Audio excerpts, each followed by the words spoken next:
Assalamualaikum warahmatullahi wabarakatuh. Sebelum memulai pelajaran, kita membaca doa dulu ya. Bismillahirrahmanirrahim. Semoga berjalan lancar. Hari ini kita akan belajar tentang koperasi dan nanti diikuti oleh cara menghitung SHU. Kita pelajari dulu sejarahnya ya. Sejarah singkat koperasi.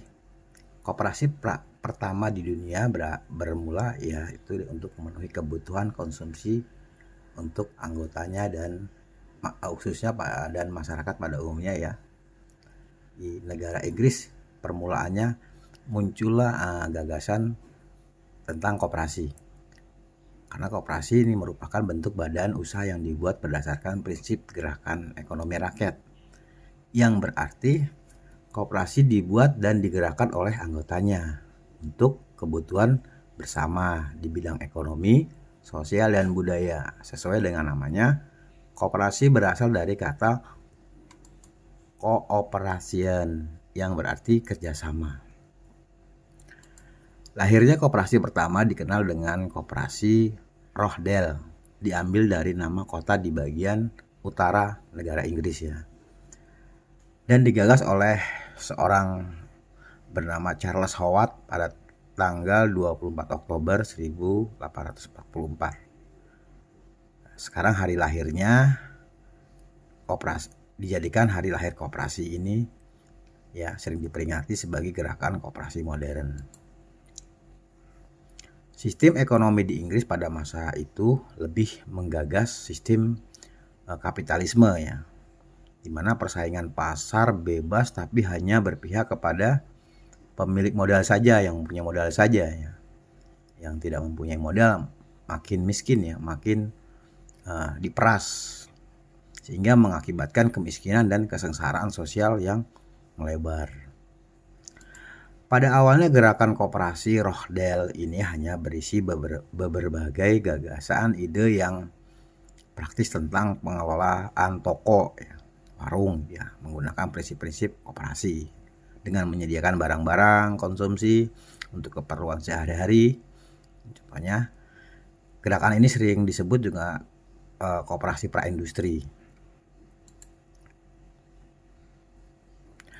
Akan tetapi seiring berkembangnya waktu dan terjadinya penambahan modal koperasi mulai memproduksi barang-barang sendiri ya yang akan dijual ke anggotanya, khususnya ke masyarakat pada umumnya. Hal ini menciptakan kesempatan bekerja bagi anggota yang masih belum bekerja dan menambah pendapatan bagi mereka yang sudah memiliki pekerjaan.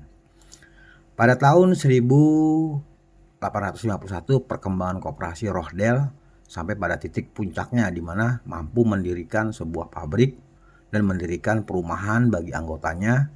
Dan pada tahun-tahun selanjutnya, yaitu tahun 1852, telah berdiri sekitar 1000 atau 100 koperasi konsumsi di Inggris. Pada tahun 1862, koperasi konsumsi ini akhirnya menyatukan diri dan mendirikan pusat koperasi pembelian dengan nama The Cooperative Wholesale Society ya, atau CWS.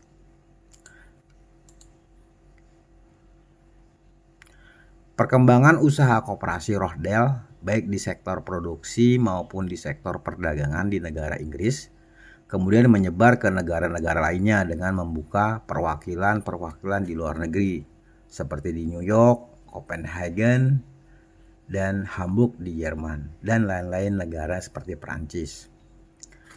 Pada tahun-tahun selanjutnya koperasi Rochdale telah melakukan ekspansi perkembangan ya, mengembangkan usaha koperasi di usaha di bidang transportasi, perbankan, dan asuransi, juga melebarkan sayap pada bidang-bidang penerbitan surat kabar dengan dibuatnya surat kabar Cooperative News.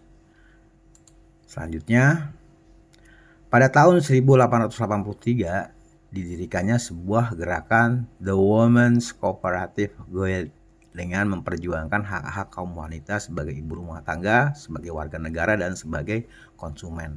Hasilnya gerakan ini mampu memberikan dampak besar pada perkembangan koperasi.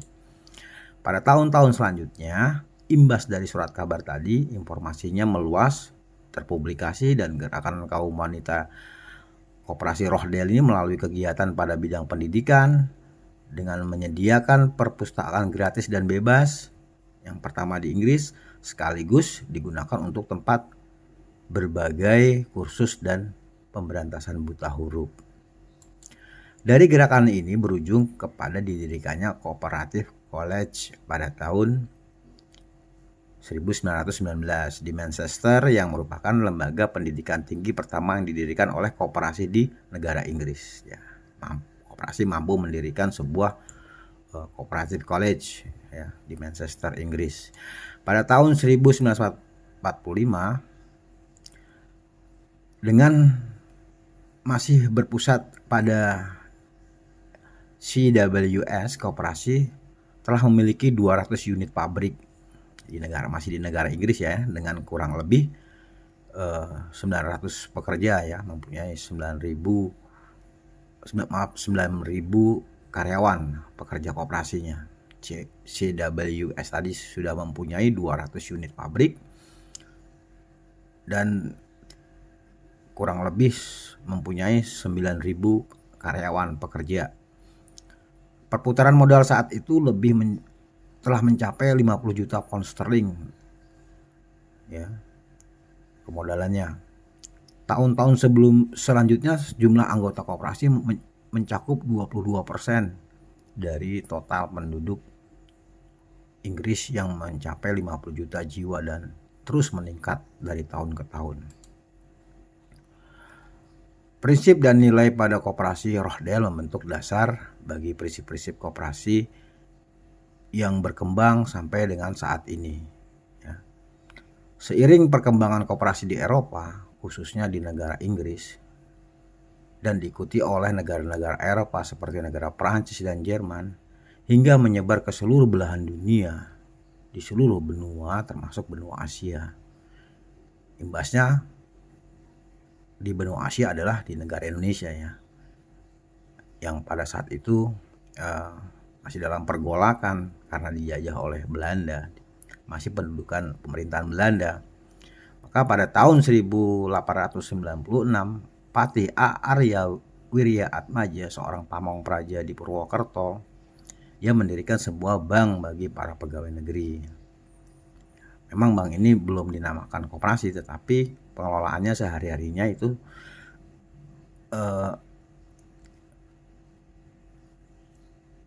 sudah menggambarkan sebuah koperasi karena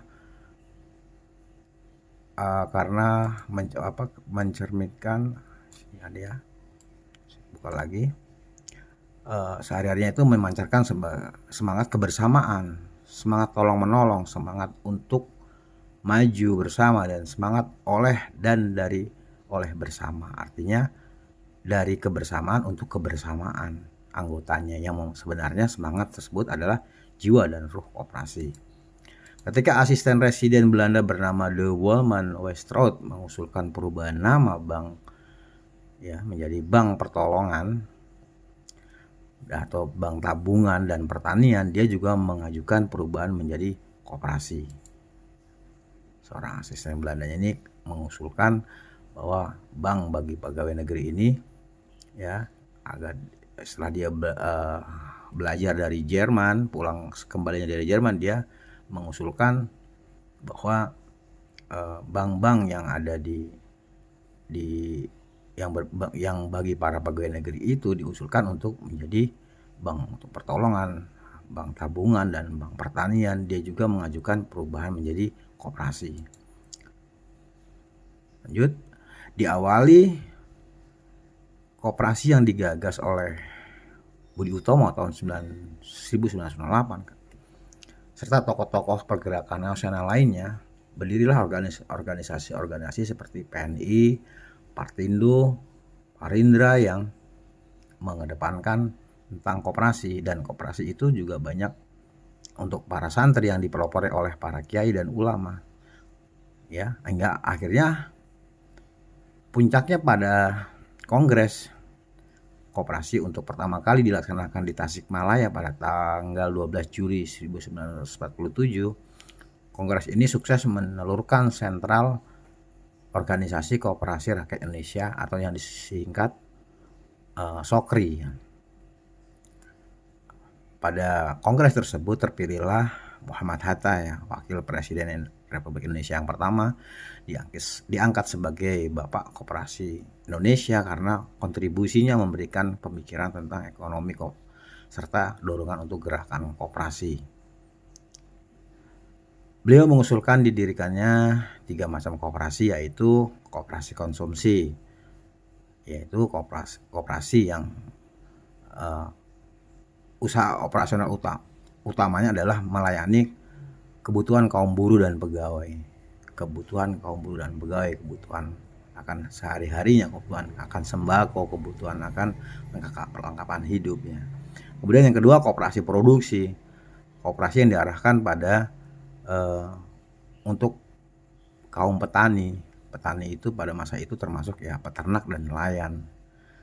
Jadi memberikan misalnya bibit, memberikan pupuk, dan mensupport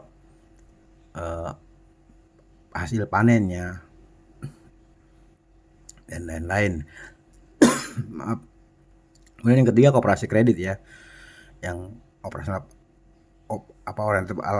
utamanya yang melayani pedagang-pedagang kecil dan pengusaha-pengusaha kecil, ya, seperti sekarang di UKM, ya, yang memenuhi kebutuhan akan modalnya. Pengertian koperasi berdasarkan Undang-Undang Nomor 25 tahun 1992 tentang perkoperasian pada pasal 1 dijelaskan bahwa koperasi adalah badan usaha yang beranggotakan orang seorang atau badan hukum. Koperasi dengan berlandaskan kegiatannya berdasarkan prinsip koperasi sekaligus sebagai gerakan ekonomi rakyat atas dasar azas kekeluargaan. Sedangkan perkoperasian adalah segala sesuatu yang menyangkut kehidupan atau operasional koperasi. Tujuan koperasi adalah berdasarkan pengertian secara umum dan pendapat para ahli, pembentukan koperasi bertujuan untuk meningkatkan kesejahteraan ekonomi dari para anggotanya. Tujuan lainnya adalah membentuk suatu organisasi yang membantu memperbaiki taraf hidup maupun ekonomi para anggotanya serta masyarakat sekitarnya. Kemudian yang kedua, membantu pemerintah mewujudkan kehidupan masyarakat yang adil dan beradab berdasarkan landasan ide Pancasila, meningkatkan tatanan ekonomi perekonomian di Indonesia. Nah, karakteristiknya koperasi, ya. Karakteristik satu, merupakan suatu badan usaha yang dibenarkan mencari keuntungan, seperti badan-badan usaha yang lainnya, tetapi koperasi tidak menjadikan itu sebagai tujuan utama. Kedua, beranggotakan orang seorang, yang mengandung arti bahwa anggota koperasi terdiri dari kumpulan modal. Dan ketiga, beranggotakan badan hukum koperasi. Artinya koperasi yang sudah berdiri dan berbadan hukum dapat membentuk koperasi dengan tingkatan yang lebih besar dan lebih luas. Ya, misalnya ada koperasi primer, kemudian koperasi pusat, koperasi gabungan, kemudian mencapai koperasi induk. Keempat, kegiatannya berdasarkan prinsip koperasi, artinya dalam menjalankan aktivitasnya berpedoman pada prinsip koperasi seperti yang dijelaskan dalam Undang-Undang Nomor 25 tahun 1992 pasal 5. Kelima, merupakan gerakan ekonomi rakyat banyak dan merupakan sokoguru dalam ekonomi kerakyatan di Indonesia. Karena berasaskan kekeluargaan, berarti koperasi mengedepankan setia kawan dan kesadaran berpribadi, sekaligus bertujuan untuk mensejahterakan anggotanya dan masyarakat pada umumnya. Prinsip-prinsip koperasi ada 7, ya, kurang lebih di sini. Ya, prinsipnya adalah keanggotaan harus sukarela dan terbuka. Kedua, pengelolaan dilakukan secara demokratis. Ya, pembagian SHU jasa terbatas pada modal. Pemberian balas jasa terbatas pada modal juga. Kemudian kemandirian. Keenam, melaksanakan pendidikan koperasi. 7, melakukan kerjasama antar koperasi. Asas koperasi, asas kekeluargaan. Satu ya, asas kekeluargaan. Kesadaran dari hati nurani dan setiap anggota koperasi untuk mengerjakan sesuatu dalam koperasi yang berguna untuk semua anggota dan dari semua anggota. Ya, kembali asas kekeluargaan tadi, dari anggota untuk anggota. Asas gotong royong. Koperasi harus memiliki toleransi, artinya sifat mau bekerja sama dan sifat lainnya yang mengandung unsur kerjasama. Landasan koperasi, ya landasan ideal tentunya landasan Pancasila ya, sebagai landasan hukum, sebagai sarana agar mencapai masyarakat yang adil dan makmur dan sejahtera. Kedua, landasan struktural, yaitu landasan Undang-Undang Dasar 1945, di mana ada pasal 33. Situ koperasi diposisikan sebagai sosok guru perekonomian di Indonesia. Ketiga, landasan mental. Maksudnya mental itu setia kawan dan kesadaran pribadi. Setiap anggota bahu-membahu berbagi berpendapat dalam membangun koperasi. Keempat, landasan koperasi, landasan operasional ya, landasan operasional itu ya, landasan Undang-Undang Koperasi yang nomor 25 tahun 1992 dan anggaran dasar, anggaran rumah tangga koperasi. Kita masuk ke jenis usaha koperasi ya, berdasarkan laporan usahanya itu koperasi, ada koperasi konsumen ya. Kegiatan utamanya adalah menyediakan kebutuhan anggota dan non anggota koperasi yang merupakan kebutuhan sehari-hari seperti sembako dan lain-lain gitu. Kedua, koperasi produsen, yaitu menyediakan berbagai macam keperluan baik untuk usaha, pengadaan dan pemasaran sarana produksi ya, terutama menjual hasil dari pertanian anggotanya. Ya, ini berkaitan dengan usaha ya. Ketiga, koperasi jasa, artinya ini koperasi jasa ini bukan merupakan koperasi simpan pinjam, karena tujuan utamanya koperasi jasa ini adalah seperti menyewakan persewaan alat-alat produksi, unsur pertanian, perikanan dan peternakan, menyewakan alat-alat seperti contohnya kalau nelayan yang menyewakan perahu ya, kalau pertanian menyewakan traktor atau menyewakan alat-alat pertanian. Koperasi simpan pinjam yaitu operasional utamanya adalah memberikan simpan pinjam kepada anggotanya. Oke, kalau jenis usaha koperasi berdasarkan tingkat pendiriannya seperti tadi jelaskan bahwa setiap anggota adalah perorangan-perorangan itu ya, bisa mendirikan koperasi primer bila mempunyai anggota 20 orang, minimal 20 orang ini bisa mendirikan koperasi yang disebut koperasi primer. Jadi koperasi primer itu didirikan syaratnya minimal 20 orang ya, namanya koperasi primer. Oke, kita naik lagi. Koperasi primer ini bisa membentuk koperasi pusat ya. Koperasi pusat ini biasanya ada di tingkat kabupaten. Ini koperasi pusat adalah gabungan dari koperasi primer ya, syaratnya minimal terbentuk dari 5 koperasi primer ya. Ini ada di tingkat kabupaten. Kemudian untuk mengelola koperasi pusat ini di tingkat provinsi ada namanya koperasi gabungan. Koperasi gabungan adalah koperasi dari koperasi pusat. Syaratnya terbentuk dari minimal 3 koperasi pusat yang ada di kabupaten. Ini koperasi gabungan ini pada umumnya berada di tingkat provinsi. Nah, gabungan-gabungan dari koperasi gabungan ini akan membentuk koperasi induk ya, yang berada meliputi seluruh wilayah Indonesia. Koperasi induk ini terbentuk dari minimal 3 koperasi ya, gabungan yang berbadan hukum yang meliputi keberadaannya di seluruh wilayah Indonesia.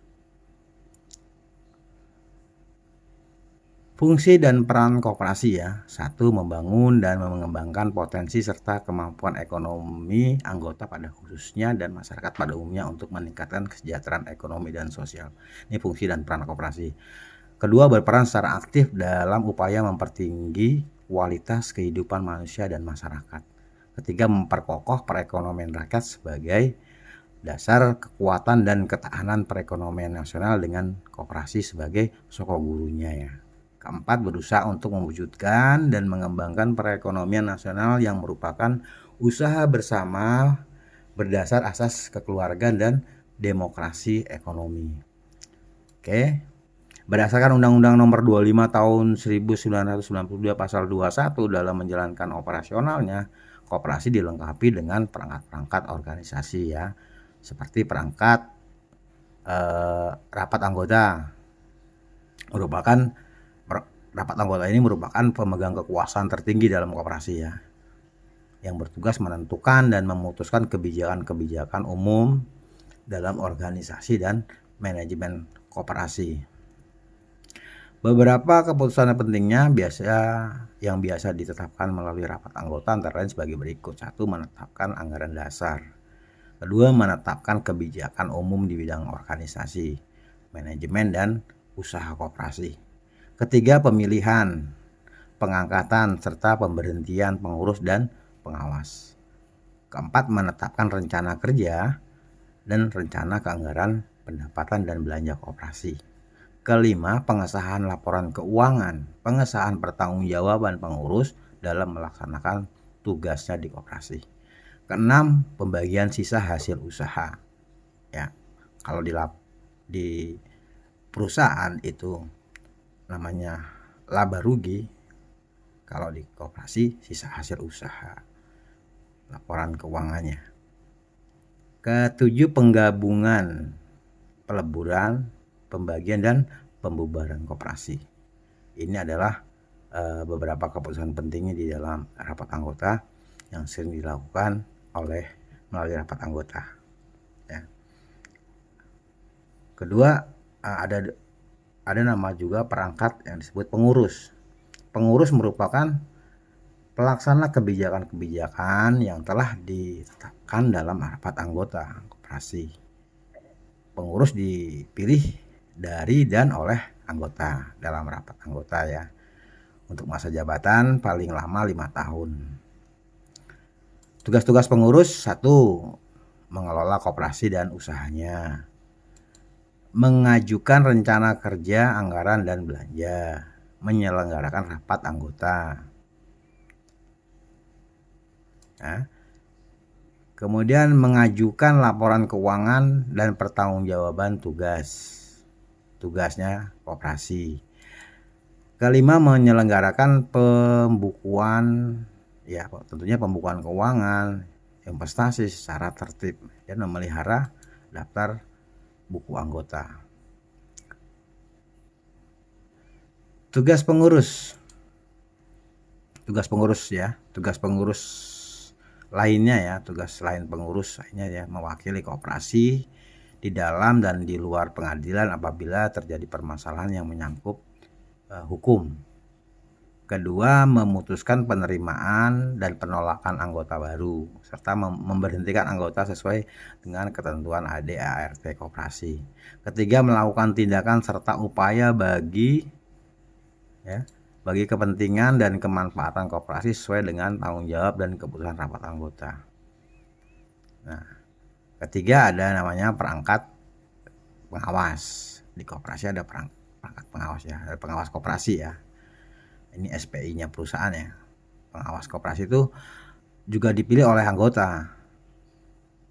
Dipilih oleh anggota koperasi dalam rapat anggota sehingga bertanggung jawab kepada rapat anggota. Tugas pengawas: 1. Melakukan pengawasan terhadap kebijakan dan pengelolaan koperasi. 2. Membuat laporan tertulis tentang hasil pengawasan. Ya kan, wewenang pengawas juga. Seorang pengawas juga mempunyai wewenang ya di dalam koperasi ya. 1. Wewenangnya adalah meneliti catatan yang ada di koperasi. 2. Mendapatkan informasi dan segala keterangan yang diperlukan. Oke. Sekarang kita masuk ke permodalan koperasi. Permodalan koperasi terdiri dari 1.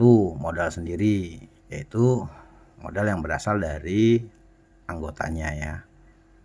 Biasa di dalam koperasi ada simpanan pokok ya, simpanan wajib, simpanan cadangan, yaitu dana cadangan, dana sukarela, atau dana hibah.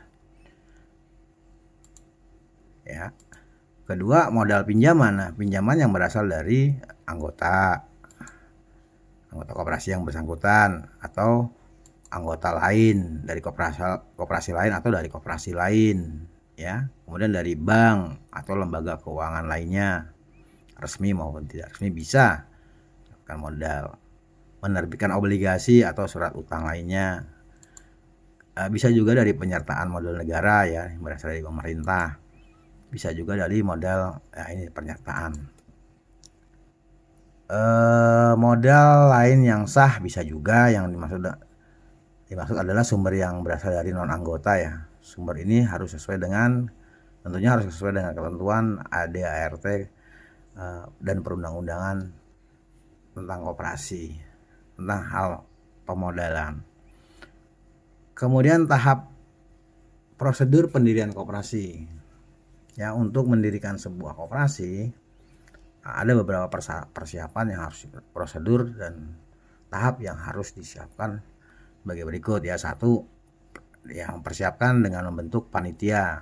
Nah, panitia untuk mendirikan suatu koperasi ya, biasanya terdiri dari ketua, sekretaris, dan bendahara.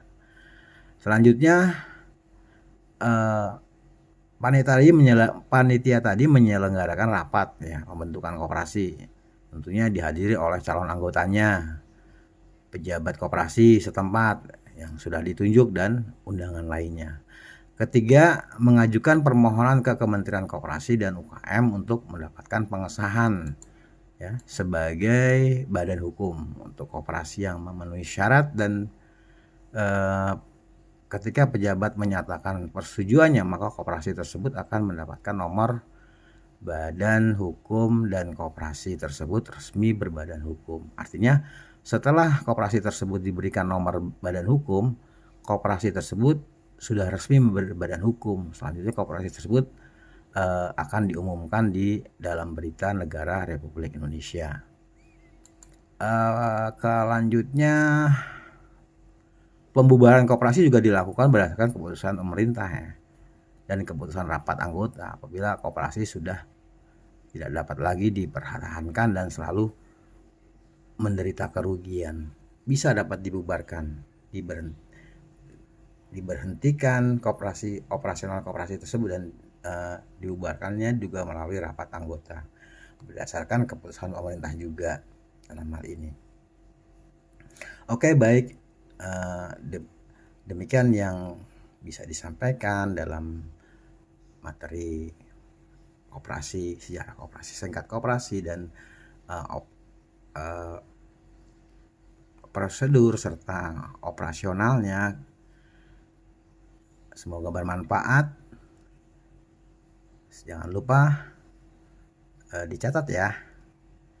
Billahi taufiq wal hidayah. Assalamualaikum warahmatullahi wabarakatuh.